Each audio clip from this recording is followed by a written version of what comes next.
வணக்கம், நான் உங்க friend Jaya Srinivasan. Welcome to veggies recipe. இன்னைக்கு நம்ம வெஜ்ஜீஸ் ரெசிபி கிச்சன்ல ஜெயின் ரெசிபி பார்க்க போறோம். நார்த் சைட்ல ஹோட்டல்கெல்லாம் போனோம் அப்படின்னா இந்த ஜெயின் ஃபுட் அப்படிங்கிற தனி ஒரு ஆப்ஷனாவே இருக்கும். ஈவன் நம்ம ஃபிளைட்ல டிராவல் பண்ணும்போது கூட ஒரு ஆப்ஷன் இருக்கும். நம்ம வேணும்னா நம்ம ஜெயின் ஃபுட் கூட ஆர்டர் பண்ணிக்கலாம். அப்ராட்ல கூட சில இடங்கள்ல ஜெயின் ஃபுட் கிடைக்கிறது. அதாவது நோ ஆனியன் நோ கார்லிக் ரெசிபிஸாவே இருக்கும். இன்னைக்கு நம்ம வெஜ்ஜீஸ் ரெசிபி கிச்சன்ல ஜெயின் ரெசிபி பன்னீர் மசாலா பண்ண போறோம். இதுல வெங்காயம் பூண்டு எல்லாம் சேர்க்காம ரொம்ப சிம்பிளாவும் ரொம்ப குவிக்காவும் ஆயிடும். Chapati, puri, fried rice, jeera rice இது எல்லாத்துக்குமே வந்து தொட்டுக்கிறதுக்கு ரொம்ப பிரமாதமா இருக்கும். நல்ல கிரீமியா ரிச்சா இருக்கும். ஃபர்ஸ்ட் டைம் சேனலை பாக்குறீங்கன்னா ப்ளீஸ் சப்ஸ்கிரைப் பண்ணுங்க. பெல் ஐக்கானை கிளிக் பண்ணி ஆல் ஆப்ஷன் கொடுத்துட்டீங்கன்னா நான் போடக்கூடிய எல்லா வீடியோஸும் குவிக்கா வந்து உங்களுக்கு ரீச் ஆகும். வாங்க ஜெயின் ரெசிபியான பன்னீர் மசாலா குவிக்கா எப்படி பண்றதுன்னு பார்க்கலாம். ஜெயின் பன்னீர் மசாலா பண்றதுக்கு ஸ்டவ்ல ஒரு கடாய் வச்சிருக்கேன். 2 டேபிள் ஸ்பூன் எண்ணெய் விட்டுக்கலாம். எண்ணெய் சூடானதும் ஒரு சின்ன பீஸ் பட்டை, ஒரு 7-8 மிளகு, 2 கிராம்பு, 3 ஏலக்காய் எடுத்துட்டு இருக்கேன். இதை லேசா வறுத்துட்டோம் அப்படின்னா நல்லா வாசனை வரும். இதுல 2 பச்சை மிளகாய், 1 இன்ச் இஞ்சி தோல் சீவிட்டு ரஃபா கட் பண்ணி சேர்த்துக்கலாம். நல்ல பழுத்த தக்காளியா 3 மீடியம் சைஸ் தக்காளி எடுத்துட்டு இருக்கேன். இதையும் ரஃபா கட் பண்ணி சேர்த்துருவோம். இந்த கிரேவிக்கு தேவையான அளவு உப்பு சேர்த்துக்கலாம். தக்காளி சாஃப்டா வதங்குற வரைக்கும் நல்லா வதக்கி எடுத்துப்போம். தக்காளி பாருங்க நல்லா அப்படி தோல் பிரிஞ்சு வர அளவுக்கு வதங்கிடுது. இந்த அளவுக்கு வதங்கினதும் 1/4 டீஸ்பூன் மஞ்சள் பொடி, 1 teaspoon Kashmiri chilli powder, 1 teaspoon தனியா பவுடர், 1/4 டீஸ்பூன் ஜீரக பவுடர், 1/4 டீஸ்பூன் கரம் மசாலா. இப்ப நம்ம சேர்த்திருக்கிற இந்த மசாலா பவுடரோட பச்சை வாசனை போக நல்லா வதக்கிக்கலாம். அதுக்குள்ள தக்காளி வந்து இன்னும் கொஞ்சம் கூட மேஷ் ஆகும்.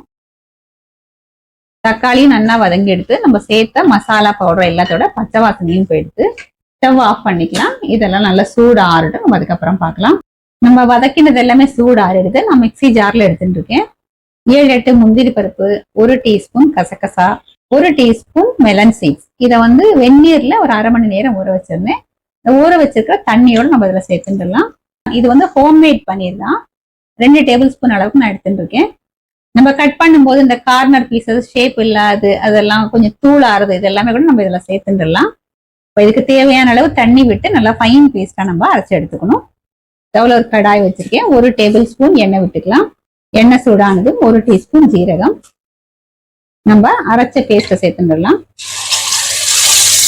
மிக்சி ஜார்ல கொஞ்சமா தண்ணி விட்டு கலந்து சேர்த்துடுவோம். இது ஒரு 2 நிமிஷத்துக்கு நல்லா வதக்கிக்கலாம். நம்ம ஆல்ரெடி வதக்கிட்டு அரைச்சிருக்கோம் அப்படிங்கறதுனால இதுல பச்சை வாசனை இருக்காது.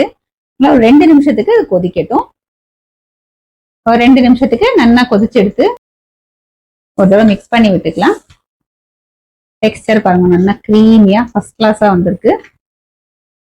200 கிராம் ஹோம்மேட் பன்னீர் இதை போல கியூபா நான் கட் பண்ணியிருக்கேன். இதை சேர்த்துடுவோம். 1 டீஸ்பூன் கசூரி மேத்தி நல்லா அப்படி கையால க்ரஷ் பண்ணி சேர்த்துக்கலாம். இதை நல்லா மிக்ஸ் பண்ணிடுவோம். பன்னீர் சேர்த்ததுக்கு அப்புறம் ரொம்ப கொதிக்க விட வேண்டாம். ரொம்ப நேரம் கொதிச்சுது அப்படின்னா பன்னீர் வந்து ஹார்ட் ஆயிடும். இது போல ஒரு கொதி வந்தா போதும். பொடியா கட் பண்ண கொத்தமல்லியை சேர்த்துடுவோம். ஒரு தடவை நல்லா மிக்ஸ் பண்ணிக்கலாம். இந்த ஜெயின் பன்னீர் மசாலா ஃபர்ஸ்ட் கிளாஸா ரெடி ஆயிடுது. இது இப்ப நம்ம சர்விங் பவுலுக்கு மாத்திக்கலாம். ஜெயின் ரெசிபியான பன்னீர் மசாலா பாருங்க எவ்வளோ குவிக்கா நம்ம ரெடி பண்ணிட்டோம். அதுவும் இன்னைக்கு வந்து நம்ம ஹோம்மேட் பன்னீர்ல பண்ணியிருக்கோம். பன்னீர் வாங்கியும் நம்ம பண்ணலாம். சப்பாத்தியோட நம்ம டேஸ்ட் பண்ணி பார்த்துடலாம்.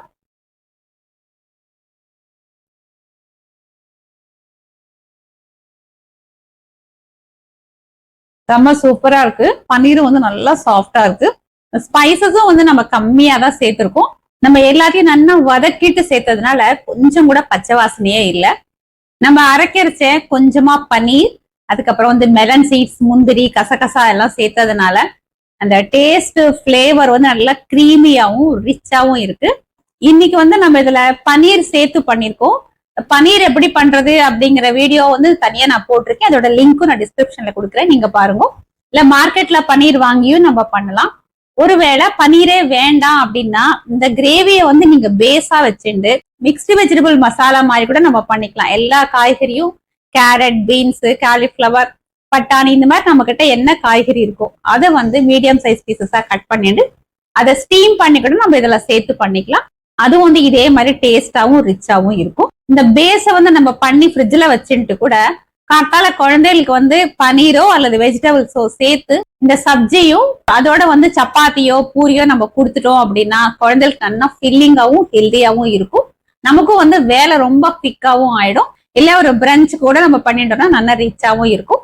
இதே மாதிரி இதே மெத்தட்ல இதே அளவுகளோட இந்த ஜெயின் ரெசிபியான பன்னீர் மசாலா நீங்க கண்டிப்பா ட்ரை பண்ணி பாருங்க. செம்ம சூப்பரா இருக்கு. ட்ரை பண்ணி பார்த்துட்டு எப்படி வந்ததுன்னு கமெண்ட்ல சொல்லுங்க. லைக் பண்ணுங்க, உங்க ஃப்ரெண்ட்ஸ் அண்ட் ஃபேமிலியோட ஷேர் பண்ணுங்க. நீங்க ஒரு புது ரெசிபியோட நாளைக்கு நான் உங்களை மீட் பண்றேன். தேங்க்ஸ் ஃபார் வாட்சிங்.